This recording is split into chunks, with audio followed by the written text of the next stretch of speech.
আজকে বানাবো হচ্ছে ডিম চপ। তার জন্য আলু আলু মানে ম্যাশ করে নিয়েছি, আর এদিকে ডিম সিদ্ধ করে রেখেছি। ডিমগুলোকে সুতা দিয়ে কেটে নিব এরকম লম্বা করে, লম্বা লম্বিভাবে কেটে নিব।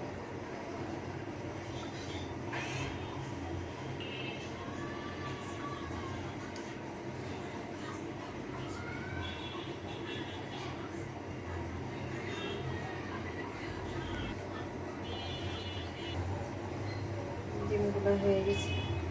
আবার অনেকে আছে এরকম করে যদি না দাও তাহলে এটার মাঝখান দিয়ে আবার করতে পারো, কোনো সমস্যা নেই। এরকম করে সবাই কেটে নিয়ে নিতে পারো।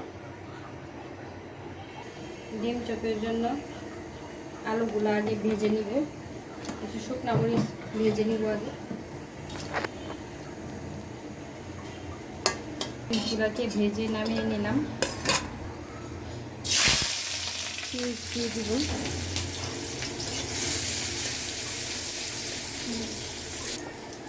তার মধ্যে কিছু রসুন বাটা, আদা বাটা দিয়ে এগুলোকে মানে ভালোভাবে নেড়ে চেড়ে নিলাম। হলুদ গুঁড়া, স্বাদ মতো লবণ,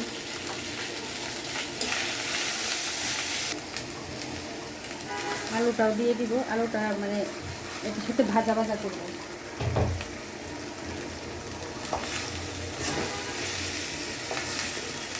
তার মধ্যে কিছু শুকনো মরিচ গুঁড়া করে দিলাম, খেতে ভালো লাগবে, ঝাল ঝাল লাগবে।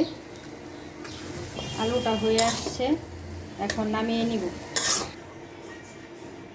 এখন একটা আলুটা হয়ে গেছে, নামিয়ে নিলাম। এখন একটা একটা করে বানিয়ে নিব। আলুর চপ যেভাবে বানায় ওভাবেই বানানো যায়। আলুটাকে করে এই যে এভাবে দিয়ে, তারপর এটা বিস্কিটের গুঁড়া দিয়ে ডিমে চুপ দিয়েও বানানো যাবে, খেতে ভালো লাগবে। আমাদের বিস্কিটের গুঁড়া ছিল না, তার জন্য এভাবে বানিয়েছি। আলুর চপও লম্বা লম্বা করে আর কি বানাবো। দুইটা বানিয়েছি, আরও বানাবো। সবগুলো বানিয়ে নিব। সবগুলো বানিয়ে নিলাম, একটা একটা করে ভাজবো। বেসন গুলিয়ে নিয়েছি, ওই বেসনে ডুবিয়ে ভাজবো। খালিও ভাজা যায়, কিন্তু আলুটা দিলে খেতে খুব ভালো লাগে।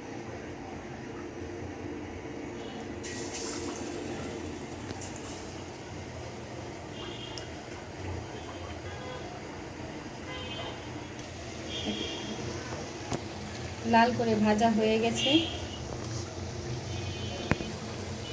লাল করে ভাজা হয়ে গেছে। এখন নামিয়ে নিব।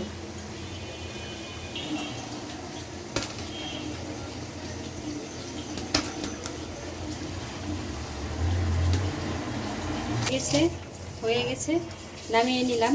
গরম গরম ডিম চপ। বাইরে থেকে খাওয়ার চাইতে বাইরে একটা ডিম চপ 20 টাকা নেই, তার থেকে যদি আমি ঘরে বানায় খাওয়াই, স্বাস্থ্যকর, কোনো ভেজাল নেই, এই জন্য ঘরে বানিয়ে দিলাম। ছেলে মেয়ে খেয়ে খুব পছন্দ করে, এই জন্যই বানানো। একটু কষ্ট হলেও ঘরে বানানোই ভালো।